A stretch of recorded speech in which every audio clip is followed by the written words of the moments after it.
बिस्मिल्लाहिर्रहमानिर्रहीम। क्लास 6 मज़ा अॼु आहे यूनिट 4 इंटीजर्स। इंटीजर्स जो कॉन्सेप्ट असां हिन चैप्टर जे अंदरि क्लियर कंदासीं ऐं जेके ज़रूरी ऐं अहम टॉपिक्स मतिलबु हर आम माण्हूअ खे इंटीजर्स जे मुतालिक़ अचणु खपनि, असां डेफिनेटली हिन चैप्टर जे अंदरि उन्हनि खे बि डिस्कस कंदासीं। मां हिकिड़ी ॿी ॻाल्हि तव्हांखे अर्ज़ु कंदो हलां। मुंहिंजो जेको नंढो एक्सपीरियंस रहियो आहे, मुख़्तलिफ़ जेके बुक्स आहिनि, मुख़्तलिफ़ सीरीज़ जा जेके किताब आहिनि, ऑक्सफोर्ड हुजे, कैम्ब्रिज हुजे, काउंटडाउन हुजे, मतिलबु जेके बि सीरीज़, न्यू सिलेबस हुजे इवन, त कॾहिं बि उन टॉपिक जो कॉन्सेप्ट तब्दील नाहे थींदो। जीअं मिसाल अगरि इंटीजर आहे त तव्हां कहिड़े बि किताब में इंटीजर्स पढ़ो, तव्हांखे उहे इंटीजर्स ई मिलंदा। फ़र्क़ु हूंदो आहे त उहो सिर्फ़ु एक्सरसाइज़ में फ़र्क़ु हूंदो आहे, फ़र्क़ु हूंदो आहे त उहो नंबर्स में फ़र्क़ु हूंदो आहे, अदरवाइज़ कॾहिं बि कॉन्सेप्ट में फ़र्क़ु नथो अची सघे।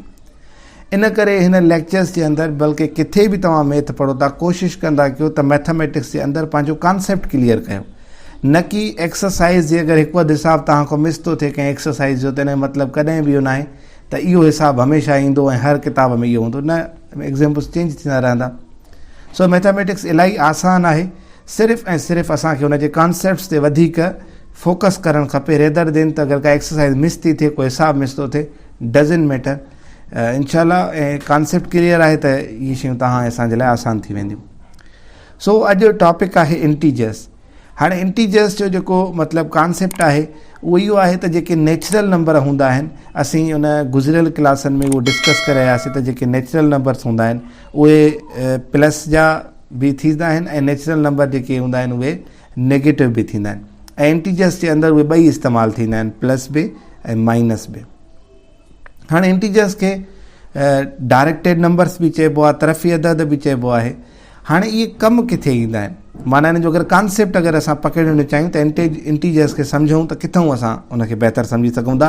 उनजो मिसाल हिकिड़ो तव्हांजे साम्हूं हिकिड़ो थर्मामीटर आहे, या हिकिड़ो अहिड़ो मीटर जंहिंमें असां जेको आहे टेम्परेचर वग़ैरह या मतिलबु कंहिंजो बुखार वग़ैरह चेक कंदा आहियूं, त असां चवंदा आहियूं त हिन जो हेतिरो मतिलबु टेम्परेचर आहे, हिन जो माइनस में टेम्परेचर आहे। जीअं मतिलबु अक्सर मौसमियात खाते वारा ॿुधाईंदा आहिनि त कोटिया में -5 आहे, हिते 0 आहे, +1 आहे, या असां वटि अक्सर करे जेको आहे प्लस में टेम्परेचर हूंदो आहे 30, 40 ETC।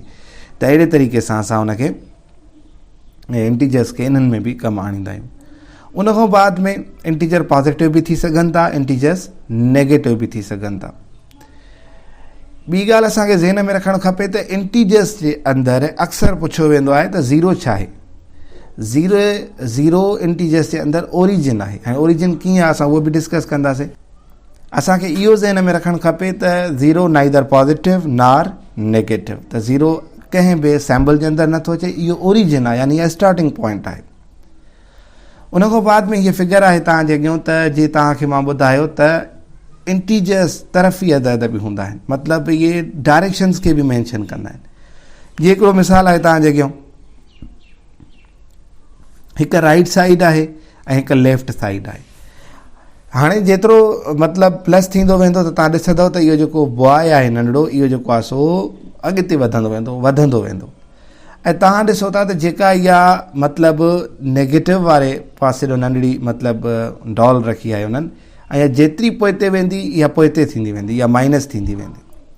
त हिकिड़ो कॉन्सेप्ट इहो बि आहे त हीअ तरफ़ी अदद आहिनि। जीअं मिसाल अगरि जे तव्हांखे हिकिड़ो टेम्परेचर जो मिसाल ॾिनो त उहो हेठि थींदो, घटि थी वेंदो त इहो माइनस जे तरफ़ वेंदो, वधंदो त इहो प्लस जे तरफ़ हलियो वेंदो। ईअं ई आहे त जॾहिं कोई बि अंग प्लस में राइट साइड खां वधंदो वेंदो त इन जो वैल्यू बि वधंदो वेंदो। जीअं तव्हां हिकिड़ो ॾिसो 10 आहिनि, 11, 12, 13 प्लस जा, इहे छा आहे, वैल्यू वधंदो वेंदो। पर हिकिड़ो जेतिरो माण्हू माइनस में वेंदो ओतिरो हुनजो वैल्यू घटिजी वेंदो। उनजो हिकिड़ो मिसाल असां हितां बि सम्झी सघूं था त हिकिड़ो माण्हू जेतिरो कर्ज़ी थींदो वेंदो ओतिरो माइनस में यानी पोइते थींदो वेंदो। इन जो मिसाल वठूं, हिकिड़े माण्हूअ ते -10 कर्ज़ आहे, हिकिड़े माण्हूअ ते -3 कर्ज़ आहे, त तव्हां चवंदो त मतिलबु जेको -3 आहे उहो घटि कर्ज़ी आहे, -10 वधीक कर्ज़ी आहे। पर हिते मां अगरि खणी अचां -20 त इहो अञा इलाही कर्ज़ी थी वेंदो, -100 खणी अचां त इहो इलाही कर्ज़ी थी वेंदो।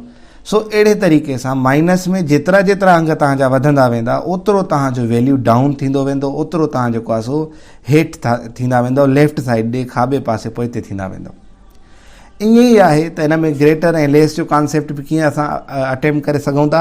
अगरि मां तव्हां खां पुछां त -10 वॾो या -2 वॾो, त मतिलबु अगरि अंग खे ॾिसूं था त -10 वॾो आहे, त हाणे सभु चवंदा माना -10 वॾो आहे, छाजे करे त मतिलबु उहो अंगु वॾो आहे, हू चवंदा -2 नंढो आहे न अंगु नंढो आहे, पर ईअं न आहे। छाजे करे ईअं न आहे त मां जेको तव्हांखे चयुमि त -2 घटि कर्ज़ी आहे, हू -10 जे भेट में वॾो आहे, छो त हुनखे वटि घटि कर्ज़ु आहे हुन ते। -10 इलाही कर्ज़ु आहे, त अहिड़े तरीक़े सां इहो इलाही नंढो थी वेंदो, त असां चवंदासीं -2 इज़ ग्रेटर देन -10। अहिड़े तरीक़े सां असां हिन में ग्रेटर देन ऐं लेस देन जो मिसाल बि वठी सघूं था। हिकु ॿी ॻाल्हि बि तव्हां अगरि हिते ज़हन में रखो त -10 खां 0 बि वॾो आहे। उहो कीअं त हिकिड़े ते -10 कर्ज़ु आहे, हिकिड़े ते कर्ज़ु ई कोन्हे को, उहो 0 आहे, त उहो कर्ज़ीअ खां त उहो जेको आहे न्यूट्रल माण्हू भलो न जेको चवंदो त यार माना मूं ते त को कर्ज़ु ई न आहे, न मूं वटि पंहिंजा पैसा पिया आहिनि, न मूं ते कर्ज़ु आहे, त याने मां छा आहियां, वॾो आहियां -10 खां। त अहिड़े तरीक़े सां असांखे इहो कॉन्सेप्ट क्लियर करिणो पवंदो कर्ज़ु हुजण जो ऐं पंहिंजनि पैसनि हुजण जो। अगरि हिकिड़े माण्हू वटि ₹1 पंहिंजो आहे ऐं हिकिड़े माण्हूअ ते -1000 आहे, त होॾो भले 1000 अंग हुजे पर उहो आहे त माइनस न, -1 बि हुन खां वॾो आहे, छो त -1 माना मूं वटि अञा रुपयो पंहिंजो आहे, हुन वटि ₹1000 जेको आहे उहो कर्ज़ु आहे। अहिड़े तरीक़े सां हिकिड़ो इहो सिंपल कॉन्सेप्ट आहे जेको इंटीजर्स जे मुतालिक़ असांखे ज़हन में रखिणो पवंदो त इंटीजर्स खे जेको आहे सो तरफ़ी अदद बि सॾिबो आहिनि, ऐं उहे कीअं तरफ़ी अदद हूंदा आहिनि ऐं उहे कीअं इस्तेमालु थींदा आहिनि, ऐं ज़ीरो छा आहे या integers it self, concept clear हुजणु खपे। Once again I will say that त कॉन्सेप्ट क्लियर हुजे, बाक़ी किथे बि कहिड़ो बि हिसाबु अचे, हिसाब मटिबा अंग मटिबा असांखे कोई बि प्रॉब्लम क्रिएट नथा करे सघनि if our concept is clear. उन खां बाद में आहे त मतिलबु represent integers on number line. Number line ते इंटीजर्स कीअं मतिलबु रिप्रेज़ेंट कबा आहिनि, जेको तव्हांजे साम्हूं मिसाल आहे त उहो रिप्रेज़ेंटेड आहिनि नंबर उन ते। तव्हां कोई बि हिकिड़ी डॉट मतिलबु लाइन पायो, उते हिकिड़ो विच ते डॉट ॾेई करे तव्हां 0 लिखो, ऐं 0 लिखण खां पोइ राइट साइड जे तरफ़ तव्हां जेको आहे सो प्लस नंबर लिखंदव, जीअं उते बॉय हुयो नंढड़ो, ऐं गर्ल वारे पासे ॾो लेफ्ट वारे पासे ॾो तव्हां जेको आहे सो माइनस वारा अंग लिखंदव। इहा हमेशह तव्हां पंहिंजी ॻाल्हि सम्झी छॾियो त सॼे पासे वारो सॼो हथु हमेशह ताक़तवर थींदो आहे, लेफ्ट हथु हमेशह कमज़ोर थींदो आहे, पर हाणे शर्त इहा आहे त कोई लेफ्टी ऐं न हुजे, बाक़ी न त तव्हां हिन मां बि कॉन्सेप्ट क्लियर करे सघो था त जेको खॿे पासे ईंदो आहे उहो कमज़ोर हूंदो, उहो माइनस हूंदो, ऐं जेको राइट साइड हूंदो उहो ताक़तवर हूंदो ऐं वधीक स्ट्रॉन्ग हूंदो। त रिप्रेज़ेंट कॾहिं बि तव्हांखे नंबर लाइन ते अंग करणा पवनि, मतिलबु इहे मुख़्तलिफ़ नंबर मिलंदा, -2 -3 -5 +8, त पोइ छा करिणो पवंदो, असांखे ओरिजिन कढी करे +8 प्रेज़ेंट कंदासीं राइट साइड ॾों, बक़ाया जेके बि नंबर हूंदा उहे असां उन पासे ॾों लिखंदा वेंदासीं। हाणे इहो छा कयोसीं असां, हिकु नंबर लाइन ते उहे इंटीजर्स रिप्रेज़ेंट कयासीं, त अहिड़े तरीक़े सां असां नंबर बि रिप्रेज़ेंट करे सघूं था नंबर लाइन ते। उन खां बाद में आहे त असेंडिंग ऑर्डर ऐं डिसेंडिंग ऑर्डर इंटीजर्स में। हाणे असेंडिंग ऑर्डर ऐं डिसेंडिंग ऑर्डर जे जेको कॉन्सेप्ट ते असां गुज़िरियल वीडियोस में बि काफ़ी डिटेल्ड गुफ़्तगू करे चुका आहियूं। अगरि तव्हां उन्हनि वीडियोस खे वञी ॾिसंदव लेस देन ऐं ग्रेटर देन वारी निशानियुनि खे, ऐं उन खां बाद में असेंडिंग ऐं डिसेंडिंग ऑर्डर मूं फ्रैक्शन ते बि ठाहियो आहे, त उनखे बि अगरि तव्हां ॾिसंदव त तव्हांखे अञा क्लियर थी वेंदो। हाणे असेंडिंग छा आहे, स्मॉलेस्ट टू ग्रेटेस्ट, यानी नंढे खां वॾे जे तरफ़। डिसेंडिंग छा आहे, वॾे खां नंढे जे तरफ़। हाणे इहो असांजो कॉन्सेप्ट जे अगरि असांजो कर्ज़ वारो ऐं पंहिंजनि पैसनि वारो क्लियर आहे त यकीनन ही कोई बि इशू न आहे त असां हिन इंटीजर्स जे अंदरि नंढो ऐं वॾे जी तरतीब न रखी सघूं, को मसइलो न आहे। जेकड़ो मिसाल एग्ज़ाम्पल मिलियल आहे -3 0 7 1 ऐं -5। हाणे असांखे इहो ग्रेटर ऐं लेस करिणो आहे, कीअं असां हिनखे असेंडिंग ऐं डिसेंडिंग सम्झूं त असांखे ख़बर आहे त ओरिजिन विच ते रखंदासीं, ऐं राइट साइड वारे पासे ॾों जेको आहे सो पहिरियों असां 1 रखंदासीं, पोइ असां 7 खे रिप्रेज़ेंट कंदासीं। उन खां बाद में जेको माइनस आहे डेफिनेटली उहो लेफ्ट साइड ॾे ईंदो, पहिरियों असां -3 रखंदासीं, पोइ असां -5 रखंदासीं। अहिड़े तरीक़े सां जॾहिं अंग असां रिप्रेज़ेंट करे वियासीं त असांखे ख़बर आहे त असेंडिंग ऑर्डर माना नंढे खां वॾो त -5 सफ़ा नंढो आहे, -3 अञा बि नंढो आहे, 0 अञा नंढो, वरी प्लस हिन खां वॾो आहे, वरी +7 अञा वरी हिन खां वॾो आहे। त अहिड़े तरीक़े सां असां असेंडिंग डिसेंडिंग वरी उबता ईंदासीं 7 1 0 3 ऐं 5। इहो तमामु सिंपल कॉन्सेप्ट आहे। अगरि तव्हांजे ज़हन में उहो जेको आहे सो मतिलबु कर्ज़ वारा पैसा ऐं पंहिंजा पैसा तव्हांजे ज़हन में आहे त। आख़िरी टॉपिक आहे तव्हां असांखे जेका क्लियर रखणु खपे, उहा आहे एब्सोल्यूट वैल्यू या न्यूमेरिकल वैल्यू। हाणे एब्सोल्यूट वैल्यू या न्यूमेरिकल वैल्यू जो अगरि थोरो असां कॉन्सेप्ट क्लियर कयूं त उहो इहो आहे त मिसाल हिकिड़ो चए थो त हिन में जेको एब्सोल्यूट वैल्यू जी जेका सैम्पल आहे उहा तव्हांजे साम्हूं आहे, इन खे असां एब्सोल्यूट वैल्यू जी सैम्पल चवंदा आहियूं। इन जे अंदरि कोई नंबर हूंदो आहे, इन जो असांखे एब्सोल्यूट वैल्यू ॿुधाइणो पवंदो आहे। मिसाल अगरि इन जे अंदरि -6 लिखियलु आहे त असां ॿाहिरि छा लिखंदासीं, 6 लिखंदासीं।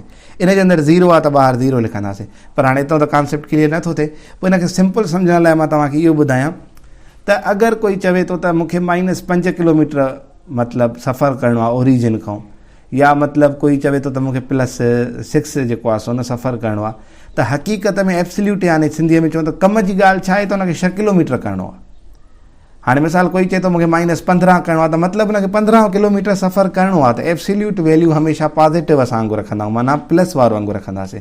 अगरि एब्सोल्यूट वैल्यू जे सैम्पल जे अंदरि कोई बि माइनस वारो वांगुरु ॾिए थो या 0 ॾिए थो, असां हुनजो एब्सोल्यूट वैल्यू ॿाहिरि प्लस करे रखंदासीं।